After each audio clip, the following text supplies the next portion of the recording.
MTV, I'm Rob Pattinson. Welcome to the set of Twilight.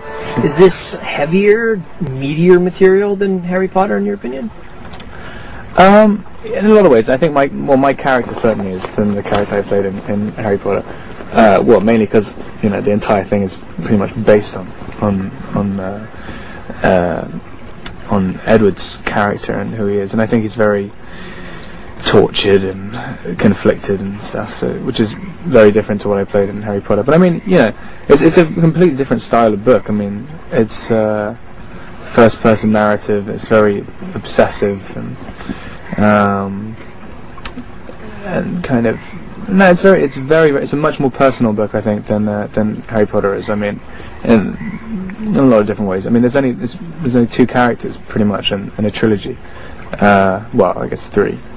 But essentially two. It's just about a love story rather than a massive adventure and an entire world. I mean, it's set as much as possible in the real world, so it's different. But at the same time, do you see any similarities between the two franchises and the way that these actors and those actors you worked with in Harry Potter are, going at the material? No, I mean, it's kind of... a lot of the stuff I was doing in Harry Potter was much more action-oriented. I mean, and the scenes I did have were just kind of... I mean, I was like a bit part in Harry Potter. I mean, it's kind of different. I mean, this is much more... I mean, we had a very extensive rehearsal period and very, I mean, the difference for me, anyway, is because the books are all written from Bella's perspective, I've had to pretty much invent the character of Edward, because he's just, in the books, he's just this enigma. I mean, almost, he's supposed to be written as the perfect guy, but it's written from Bella's perspective, who's completely madly in love with him, so you can never take anything to be a fact. It's just her opinion of him, and he seems to hate himself and everything about himself. So I mean, that's the kind of, you've got to have the comparison, you've got to have the compromise between the two to figure out who he is as much as possible. And there are very few actual facts of what he does to go on. I mean, and Bella's trying to judge him in exactly the same way, but she's also tremendously obsessed with him, which changes everything. Hearing how Hugh Laurie, Hugh Laurie from House, he has an accent, but between takes on House, he'll keep his American accent because he wants to stay in character. So people were wondering whether you, between takes, also try to keep your American accent. Yeah, I do, kind of. I mean, yeah, I guess I do. I mean, big dialogue scenes, it's just easier just to kind of to not keep switching between. I kind of do it by accident. I mean, I keep speaking in American. I keep forgetting that I'm speaking American accent sometimes. But the dangerous thing is that you end up forgetting what your real accent is after a while. So yeah, so I kind of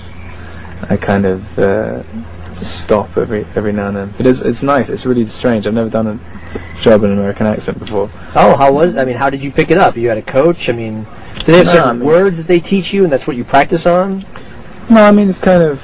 I just grew up watching American movies and stuff, and I kind of, learn how to act or whatever from American films and stuff. I mean... Is there any actor in particular that you're thinking of when you're trying to do the American?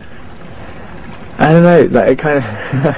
right at the beginning, when I was doing the first couple of scenes, it kept slipping into different actors. But I think that's kind of stopped doing that.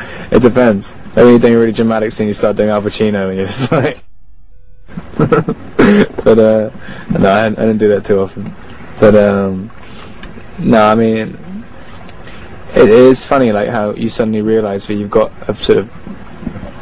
that an accent has developed, which you can speak as yourself in your real life.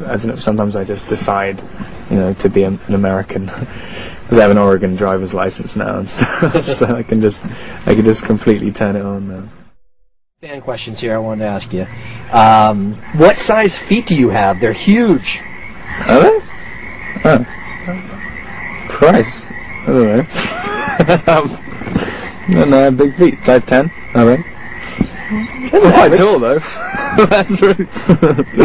Oh man, that's another thing I can add to my list of inadequacies. for over adequacies. I guess you had said in an interview that when you were first cast, you got a lot of hate mail, and that hate mail has since turned into, hopefully, fan mail. Can you kind of tell us the whole process from when you got cast up until now? How's the fan reception been for you? Oh yeah, no, I think it's turned around now. But I remember when I first got cast, that was quite funny. It's kind of the same reaction like I would have had though if I was a little girl. I'd just been like, what? But no, I don't know. I think I mean, I looked at the Twilight thing the other day, and it seemed like a turnaround. But I mean, for a while, I was staying inside, kept all my doors locked. Just went out with a balaclava on all the time, strapped. I mean, it's funny when you get I watch a couple of these YouTube videos of people who